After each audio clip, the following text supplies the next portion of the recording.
हाँ, तो पिछली वीडियो में हमने अजंत पुल्लिंग प्रकरण के जो सूत्र था न विभक्तौ तुष्मा, उसके बारे में हम चर्चा कर रहे थे। कौन सा सूत्र था? न विभक्तौ तुष्मा। उसका अर्थ भी हमने लिख लिया था, वृत्ति भी हमने लिख ली थी। वो क्या करता था कि न विभक्तौ तुष्मा कहता था कि जो विभक्ति स्थास तवर्ग सकार मकारः इतो न स्यु, विभक्ति स्थ तवर्ग सकार मकारः इतो न स्यु, ठीक है ना। तो वो हमने लिखा था न विभक्तौ तुष्मा, न विभक्तौ तुष्मा, न विभक्तौ तुष्मा। ये क्या करता है कि न विभक्तौ अर्थात विभक्ति प्रत्यय, विभक्तिश्च सूत्र था, उससे हमने विभक्ति संज्ञा की थी।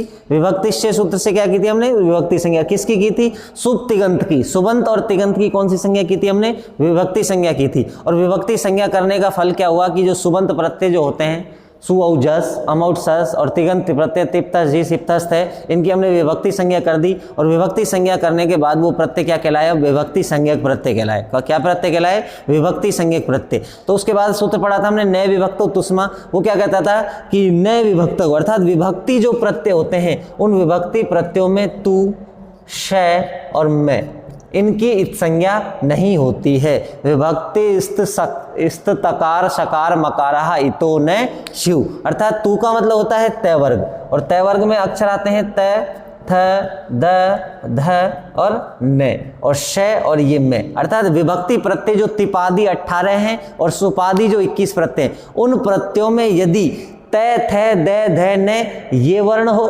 तथा स हो और मैं हो तो उसकी हम हलंत्यम से इत संज्ञा नहीं कर सकते। तो हलंत्यम जो सूत्र हैं हमने संज्ञा प्रकरण में पढ़ा था, हलंत्यम, उस हलंत्यम सूत्र का ये क्या करता है? निषेध करता है। हलंत्यम सूत्र का निषेध क्या कौन सा सूत्र करता है? न विभक्तौ तुष्मा सूत्र करता है। अर्थात हलंत्यम सूत्र क्या कहता था कि उपदेश अवस्था में अंतिम हल यानी व्यंजन वर्ण की इत संज्ञा होती है। तो उपदेश अवस्था में हम व्यंजन वर्ण की इत संज्ञा करेंगे तो हलंत्यम सूत्र से, तो न विभक्तौ तुष्मा उसका निषेध कब करेगा कि आप व्यंजन वर्ण की अंतिम व्यंजन वर्ण की संज्ञा कर दो, लेकिन जो विभक्ति प्रत्यय हैं तिप और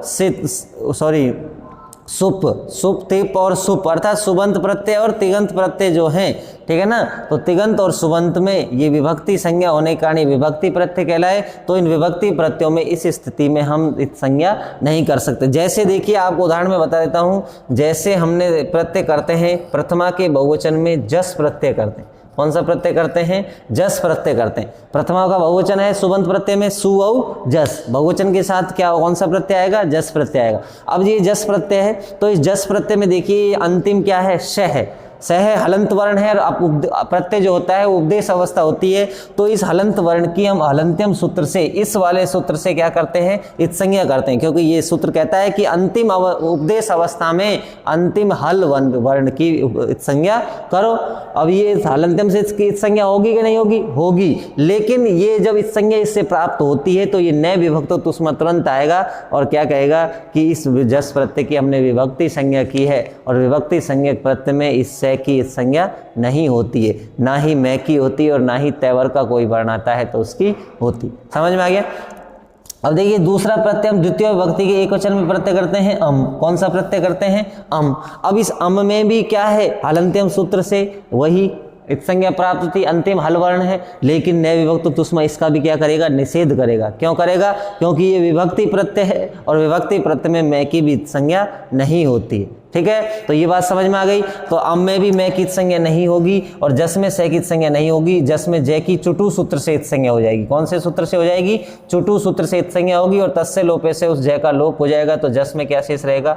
अस शेष रहेगा। शेष क्या रहेगा? अस शेष रहेगा। तो अस शेष रहेगा। तो हमारा जो अगला उदाहरण है रामा, कौन सा उदाहरण है? रामा। रामऊ तो हमने रूप सिद्धि बना ली थी, तो रामा की अब हमको क्या बनानी है? रूप सिद्धि बनानी। ठीक है, तो अब देखिए विभक्ति प्रत्ययों में स्थित तवर्ग शकार तथा मकार की संज्ञा नहीं होती है। तो नहीं होगी तो वहां पर हम क्या करेंगे? रामः रूप को सिद्ध करेंगे। तो इसका उदाहरण है न विभक्तौ तुष्मा का रामः। ये उदाहरण है रामः। और रामा कौन सा है? प्रथमा विभक्ति का बहुवचन, राम है रामौ रामः, राम है रामहु राम। ठीक है, अब देखिए रामा शब्द की सिद्धि बनाएंगे। सर्वप्रथम क्या करेंगे, राम शब्द, शब्द कौन सा है, राम शब्द है। अब राम शब्द की क्या करेंगे हम, प्रातिपदिक संज्ञा करेंगे। कौन से सूत्र से करेंगे, अर्थवद धातुर प्रत्यय प्रातिपदिक। तो लिखो राम शब्द की अर्थवद धातुर प्रत्यय प्रातिपदिकम, प्रातिपदिकम सूत्र से, सूत्र से, सूत्र से प्रातिपदिक संज्ञा हुई, प्रातिपदिक संज्ञा हुई। ठीक है, अब राम शब्द की हमने क्या कर दी, अर्थवत धातुर प्रत्यय प्रातिपदिकम सूत्र से प्रातिपदिक संज्ञा कर दी। अब प्रातिपदिक संज्ञा कर दी हमने, तो प्रातिपदिक संज्ञा करने के बाद कौन सा सूत्र आता है हमारा, तिप्तस जी। इसके बाद क्या लिखेंगे हम, तिप्तस जी सिप्तस्थ है। ठीक है ना, तिप्तस जी इत्यादि सूत्र के द्वारा, इत्यादि सूत्र से, अर्थात इत्यादि क्यों लिखा, क्योंकि आधा सूत्र है। ठीक है ना, इत्यादि सूत्र से। अब देखिए रामा क्या है, प्रथमा का बहुवचन है, प्रथमा का बहुवचन है। और तो बहुसु बहुवचनम क्या कहता है कि बहुत की विवक्षा में कौन से वचन होता है, बहुवचन होता है। तो ठीक है, अब ये राम देखो एक बात और समझने की, बहुवचन है तो क्या करेंगे हम, राम राम राम ये करेंगे ना, बहुवचन अर्थात दो से ज्यादा है। लेकिन हमने पढ़ा था, कौन सा पढ़ा था, सुपह जो सूत्र पढ़ा था वो क्या करता था कि जो एक सुप श्रेणी त्रीणी वचना एक बहुवचन संज्ञा हो जाती थी। ठीक है ना, तो वो एक सूत्र पढ़ा था ना, स्वरूपा नाम एक शेष एक विभक्त, अर्थात एक विभक्ति में यदि स्वरूप यानी समान रूप दिखाई देते हैं तो उनमें से दो का अन्न का लोप हो जाता है, केवल शेष क्या रहता है, एक ही शेष रहता है। इसलिए रामा में भी हमने अन्न का क्या कर दिया, लोप कर दिया, शेष क्या रहेगा, एक ही रहेगा। क्या रहेगा, एक ही। ठीक है ना, तो इत्यादि सूत्र से क्या करेंगे हम, प्रथमा के बहुवचन में, प्रथमा के शुभ सूत्र से प्रथमा के बहुवचन की विवक्षा में, बहुवचन की विवक्षा में, बहुवचन की विवक्षा में कौन सा प्रत्यय लाएंगे, सु औ जस। कौन सा प्रत्यय लाएंगे, जस प्रत्यय हुआ, जस प्रत्यय आया या हुआ। अब जस प्रत्यय हो जाएगा तो स्थिति क्या बन जाएगी, राम शब्द है, प्रथमा के बहुवचन में प्रत्यय कौन सा आ गया, जस आ गया। कौन सा आ गया, जस। स्थिति क्या बनी हमारी, राम धन जस बनी। क्या बनी, राम धन जस। अब देखिए जस प्रत्यय आया तो जस प्रत्यय में क्या करेंगे हम, चुटु सूत्र से जय की संज्ञा कर देंगे। ठीक है, और चस से लोपे से जय का लोप कर देंगे, क्या बचेगा, अस। ठीक है ना, उससे पहले ये हलंत वर्ण है तो जस प्रत्यय में अब क्या लिखेंगे, हलंत्यम सूत्र से, हलंत्यम सूत्र से, सॉरी पहले उससे लिखेंगे। अब जस प्रत्यय आ गया तो जस प्रत्यय की क्या कर देंगे, विभक्ति संज्ञा कर देंगे। पहले इसकी विभक्ति संज्ञा कीजिए, विभक्तिश्य सूत्र से, सूत्र से, विभक्तिश्य सूत्र से जस की विभक्ति संज्ञा हुई। कौन सी संज्ञा हो गई, विभक्ति संज्ञा। विभक्तिश्य सूत्र पढ़ा था, विभक्ति संज्ञा हुई, विभक्ति संज्ञा कर दो इसकी।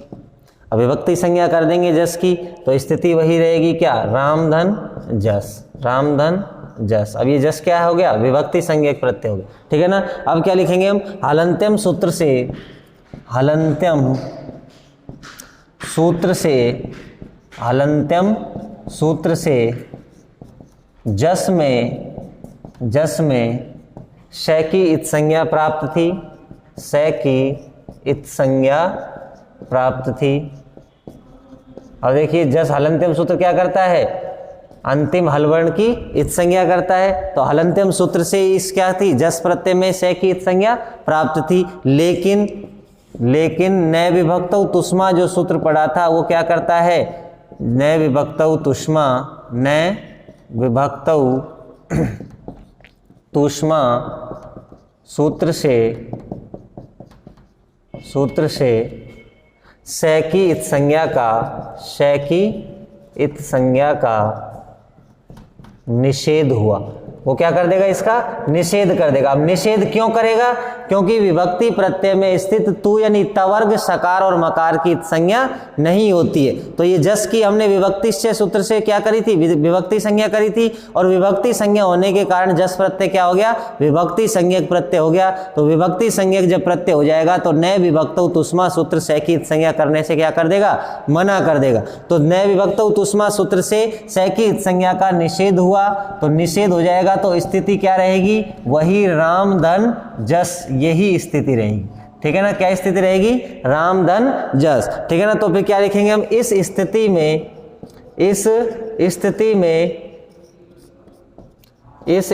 में चुटु सूत्र के द्वारा, अब अगला सूत्र कौन सा आता है, चुटु सूत्र से, और चुटु सूत्र क्या करता है, प्रत्यय आदौ चुटु इतौ स्थे, अर्थात प्रत्यय के आदि में स्थित, प्रत्यय के प्रारंभ में स्थित चवर्ग और टवर्ग की क्या करता है, इत संज्ञा करता है। प्रत्यय के आदि में अब देखिए जस प्रत्यय है, अब ये प्रत्यय है तो प्रत्यय के आदि में कौन सा वर्ण है, च वर्ग का वर्ण है, को क्या है, जय, जय। तो ये च वर्ग का वर्ण है, तो प्रत्यय के आदि में स्थित है, तो चुटु सूत्र इस जय की क्या कर देगा, इत संज्ञा कर देगा। तो चुटु सूत्र से जस प्रत्यय में जय की इत संज्ञा हुई, इत संज्ञा हुई। अब जय की इत संज्ञा हो जाएगी, और तस्य लोपे सूत्र से क्या हो जाएगा, जिसकी आपने इत संज्ञा की है उसका क्या कर दो, लोप कर दो। तस्य लोपे सूत्र के द्वारा तस्य लोप पे क्या कहता है कि आपने जिस वर्ण की संज्ञा की है उस वर्ण का क्या कर दो, लोप कर दो। तो तस्य लोपे सूत्र के द्वारा जय का लोप हुआ। अब जब जय का लोप हो जाएगा तो प्रत्यय में शेष क्या रहेगा, अश। अब तो जय का लोप होने के बाद स्थिति क्या बचेगी, राम धन अश। स्थिति क्या बचेगी, राम धन अश। अब ये राम धन अस है। अब हमने एक सूत्र और पढ़ा था, कौन सा, प्रथमयो पूर्व सवर्ण है। कौन सा सूत्र था, प्रथमयो पूर्व सवर्ण। वो सूत्र क्या करता है, देखिए वो कहता है कि प्रथमा विभक्ति और द्वितीय विभक्ति संबंधी अच के परे रहने पर, प्रथमा विभक्ति तथा अक प्रथमा अर्थात अक प्रत्याहार के परे, अक प्रत्याहार में ए ई उ री री ये वर्ण आते हैं, और अक प्रत्याहार के परे यदि प्रथमा विभक्ति और द्वितीय विभक्ति से संबंधित कोई अच यानी स्वर वर्ण हो तो वहां पर पूर्व सवर्ण दीर्घ एकादेश हो जाता है। तो देखिए ये क्या है, में क्या है, ए है, और सामने भी क्या है, ए। तो ये अच यानी प्रथमा विभक्ति से संबंधित स्वर वर्ण है या नहीं है, तो यहाँ पर प्रथम पूर्व सवर्ण क्या कर देगा, पूर्व सवर्ण दीर्घ कर देगा। अर्थात इस में ए है और इधर ए है, दोनों ए को मिलाकर के क्या हो जाएगा, आ। तो स्थिति क्या बन जाएगी हमारी, राम स, ये स्थिति प्राप्त होगी। ठीक है, तो अभी देखिए राम धन अस ये स्थिति बची। तो अब इसमें लिखिए प्रथमयो पूर्व सवर्ण है, सूत्र के द्वारा प्रथमयो पूर्व सवर्ण है सूत्र के द्वारा। अब ये प्रथमयो पूर्व सवर्ण है जो सूत्र है, इसका अर्थ हमें याद होना चाहिए कि ये जो प्रथमयो पूर्व सवर्ण है सूत्र पूर्व सवर्ण दीर्घ एकादेश कब करता है। तो पूर्व सवर्ण दीर्घ एकादेश कब करेगा, अकह प्रथमा द्वितीया योर अची पूर्व सवर्ण है दीर्घ एकादेशेशात, अर्थात अक प्रत्याहार के बाद यदि प्रथमा विभक्ति और द्वितीय विभक्ति से संबंधित कोई अच या स्वर वर्ण हो तो वहां पर पूर्व सवर्ण दीर्घ एकादेश हो जाएगा। तो ये अच पर ये में क्या था, ए था, और उधर भी क्या है, प्रथमा विभक्ति से संबंधित अच वर्ण है, तो यहाँ पर पूर्व सवर्ण दीर्घ एकादेश हो जाएगा। तो प्रथमयो पूर्व सवर्ण सूत्र के द्वारा पूर्व सवर्ण दीर्घ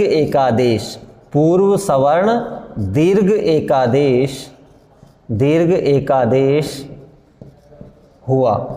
क्या हुआ, पूर्व सवर्ण दीर्घ एकादेश हुआ। जब पूर्व सवर्ण दीर्घ एकादेश हो जाएगा तो ये में जो ए है और सामने जो ए है दोनों मिलकर के क्या बन जाएगा, आ बन जाएगा। स्थिति क्या बनेगी, रामाशय, ये हमारी स्थिति बन जाएगी। क्या बन जाता है, रामाशय। अब देखिए अब हमको बनाना क्या है, रामा। तो अब ये जो स है, अब इस स का क्या करेंगे हम, विसर्ग संधि में सूत्र पढ़ा था, कौन सा, से सजूसो रू। कौन सा सूत्र था, से सजूसो रू। वो क्या करता है, से और सजुस के परे रहते इस से के स्थान पर क्या हो जाता है, रू हो जाता है। तो अगला सूत्र लिखिए, इस स्थिति में इस स्थिति में कौन सी स्थिति हो गई? रामाश। कौन सी बन गई? रामाशय। रामाशय।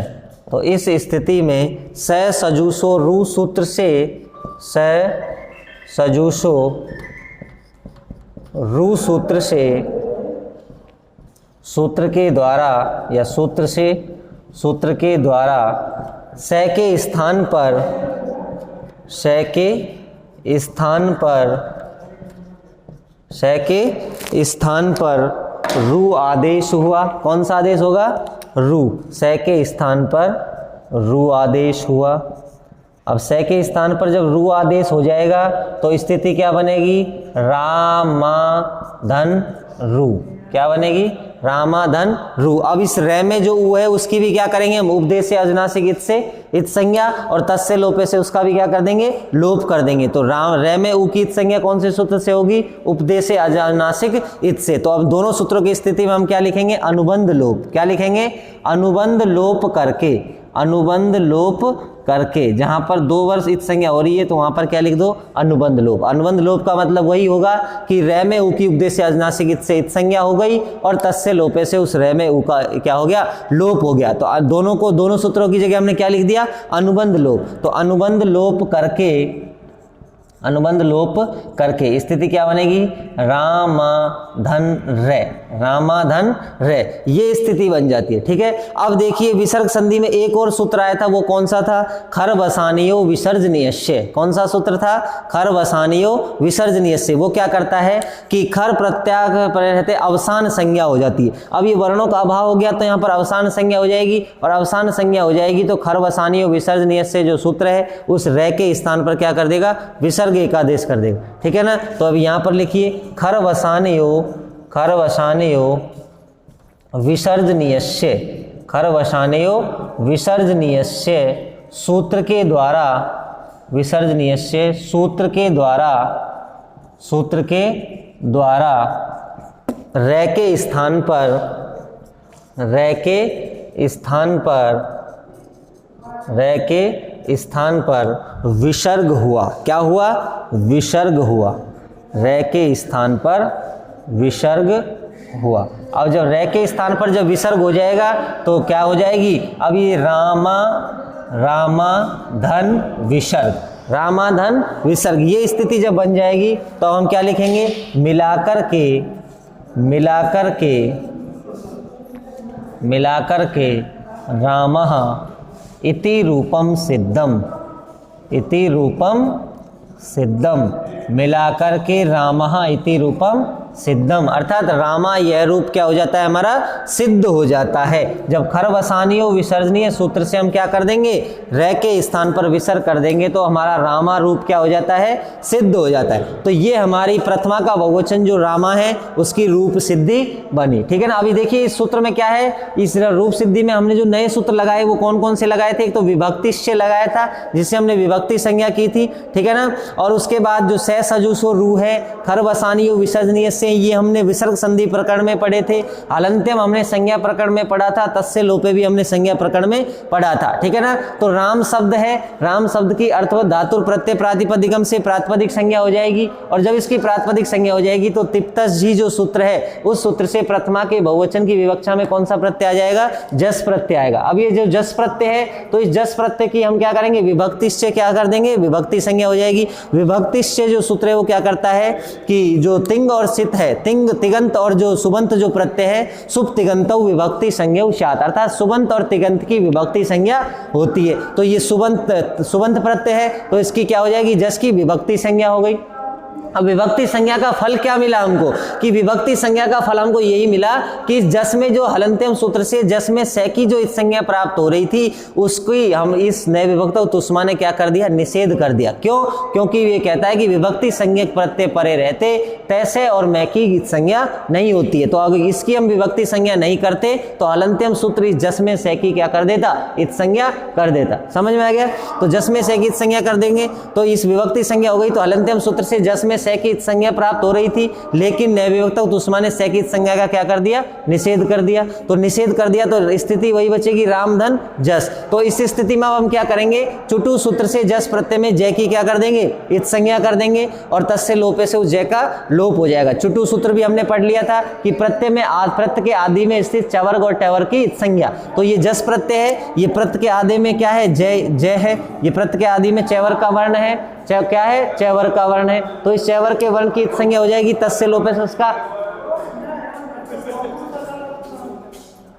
तस्य लोपे से उसका भी क्या हो जाएगा, लोप। अब प्रथम पूर्व सवर्ण सूत्र क्या करता है, पूर्व सवर्ण दीर्घ एक आदेश करता है। अब पूर्व सवर्ण दीर्घ एक आदेश का मतलब क्या हुआ कि अक है प्रथमा द्वितीया योरचि, तो अक प्रत्याहार के बाद प्रथमा द्वितीया से संबंधित कोई अच यानी स्वर वर्ण हो तो वहां पर पूर्व सवर्ण दीर्घ एक आदेश हो जाता है, ठीक है ना। तो अब प्रथम पूर्व सवर्ण सूत्र से क्या हो जाएगा, पूर्व सवर्ण दीर्घ। अब पूर्व सवर्ण का मतलब ये राम में मैं में ए है तो ये अक प्रत्याहार का वर्ण है, और उसके बाद अस जो जस में जो अस बचा है वो अस क्या है, वो द्वितीय प्रथमा विभक्ति से संबंधित अच है। तो ए धन ए बराबर क्या हो जाएगा, आ, अर्थात पूर्व सवर्ण दीर्घ का मतलब क्या होता है, दोनों मिलकर के दीर्घ एक आदेश हो जाएगा। तो यहाँ पर ए है तो यहाँ पर आ हो जाएगा। यदि यहाँ पर छोटा ई होता तो उसको बड़ा ई हो जाता, छोटा ऊ होता तो उसको बड़ा ऊ हो जाता, ठीक है ना। तो इससे प्रथम पूर्व सवर्ण दीर्घ सूत्र पूर्व सवर्ण दीर्घ एकादेश हो गया, और स्थिति क्या बचेगी, रामाशय। तो रामाश जब बचेगा तो इस स्थिति में से सजूसो रू सूत्र के द्वारा से के स्थान पर क्या हो जाएगा, रू एक आदेश हो जाएगा।